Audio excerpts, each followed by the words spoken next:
গঙ্গারামপুর মহকুমা প্রশাসনের উদ্যোগে এবং গঙ্গারামপুর মহকুমা তথ্য ও সংস্কৃতি দপ্তরের আয়োজনে কোটমোড় এলাকার শিশু উদ্যান পার্কে অনুষ্ঠিত হল মহাত্মা গান্ধীর মহাপ্রয়াণ দিবস।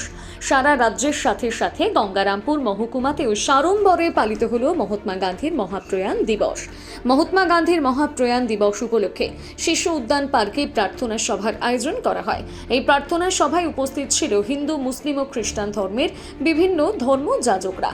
এছাড়া উপস্থিত ছিল গঙ্গারামপুর মহকুমা তথ্য ও সংস্কৃতি দপ্তরের আধিকারিক শুভায়ন হক।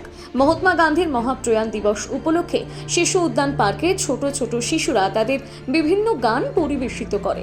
এই বিষয়ে মহকুমা তথ্য ও সংস্কৃতি দপ্তরের আধিকারিক শুভায়ন হক জানান, 30শে জানুয়ারি শহীদ দিবস, মহাত্মা গান্ধীর তিরোধান দিবস আজ।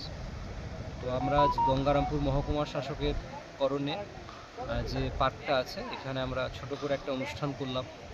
এটা আমাদের ডিপার্টমেন্টের তরফ থেকে রাজ্য জুড়ে প্রত্যেক জেলা এবং সাব ডিভিশনে করা হয়। আমরা গঙ্গারামপুর মহকুমায় আজ করলাম, আজ সকালে। তো কি প্রোগ্রাম করলেন স্যার?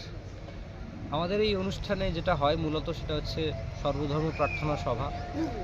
আমরা বিভিন্ন ধর্ম থেকে এক একজন প্রতিনিধিকে এখানে আমন্ত্রণ করি, তারা আসেন এবং ধর্মগ্রন্থ থেকে কিছুটা পাঠ করেন এবং তাদের বক্তব্য রাখেন আর মহাত্মা গান্ধীর